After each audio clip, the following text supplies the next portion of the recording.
nne ndewo ihe ọzọ m chọrọ ịjụ gị maka na ọ bụ ụfọdụ ndị mmadụ ga na-asị kedu ka isi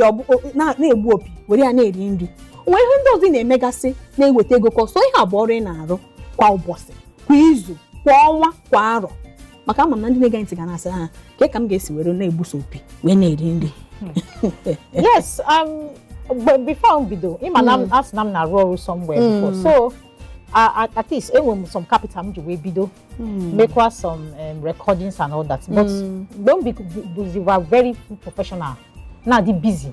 I come here one show here and then busy akụsizi m ọrụ so ya ka m na-eme but kita nwa the thing expand go kwat ana me bido music training we shall make a music school ebe ahụ ka m ga-emekwa some health and fitness and some other things m chọrọ na the facility kita ya ka m gwa gị before no Ebele's word okay but they won't be very professional I'm so busy now ma before a month a book go them down wow I mean when I say booking I come na Port Harcourt and Maganka Abuja and Maga one program and they refuse some say and with their charges paid though because somebody he send the money to the account so if you say that's popular that's so demanding and it man the kind of music they play sometimes all sometimes the states my state for Anambra state can be afford the national anthem now the governor's house always some different kinds of so now promise so how do you know that's strongly busy like that wow. So I've been yes I had to resign my job and face it squarely. That's what I do. So if I'm there expanded to music training school okay and then into talk shows health and fitness some other parts to encourage of parts of me not just only the music part now. Yeah. Hey, nwada azukwere ka eme. O dịka nsi kwuo ihe na-enye m obi ụtọ na onye anụnwa n'akụkụ bụkwa nwaada Igbo ka m. Ya bụ na Igbo nwere mmadụ. O kwesịrị ka anyị na-ekiri isi mbido maka ị na-ekiri isi mbido ị ga na-afụ ihe ga na-awunite mmụọ gị. Ama m na mgbe anyị bịara m siri unu na ihe nwoke ga-eme na nwaanyị ga-eme ya karịa ụfọdụ ndị mmadụ ga-asị nwaada Uchechi abakwana n'ụbọchị nke taa. Mana ị na-ege anyị ntị eji m n'aka na ịhụgo ihe m ji wee kwuo ya. Nneọma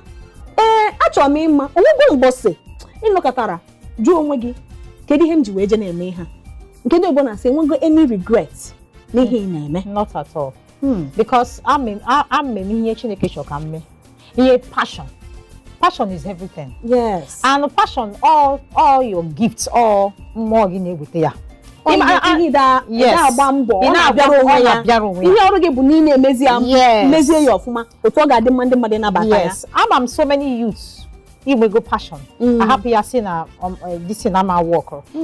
onwe isi I happy that passion buzie jack of all trades or jebu copycat ka je me ihe onye other person dey me ihe and such you can see they will never find peace there I make sure I drop nka but I have never for one day regretted he said now Neto. I see the whole thing building. Even sometimes when sing na or to again FLUTIST because the kind of bookings anime already even my this year alone on that to make so Chineke take ya easy. So I just thank God, no regrets at all. Hey, all the egwu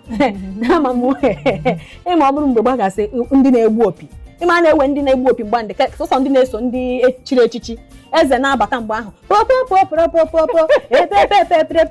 amagonu ha na-egbu na anụgoni anụnụ ọkwa ofu ihe ahụ ka mmadụ ji n'ụbọchị nke tata gaa ebe dị iche iche o nwekwara ihe okwu nkịta m nụchatara maka ị na-ekwu na-enega anya na-anụcha ndị ga-abara m uru o nwere ihe okwu ọ sị na ihe ọbụla ị na-eme mee ya ọfụma ịma o nwere ike ị ga-esi dị mma n'ihe ị na-eme ekwu ha n'ihe a ngwụ bụ onye mbụ ndị mmadụ ga-akpọ ha asị gị mbamba ego na ọbụla onye a ga-ana mana ya ka anyị chọrọ n'ụbọchị nke tata maka o nwere ndị nọ n'ụwa ihe ha na-achọ bụ nke kacha mma ha achọghị ime ego one ọ ga-eri ha ime onwe gị ọfụma tọọ ọfụma ị nọrọ n'ebe ahụ ịhụgo ka o si kwuo ya na afọ abịagoro abịa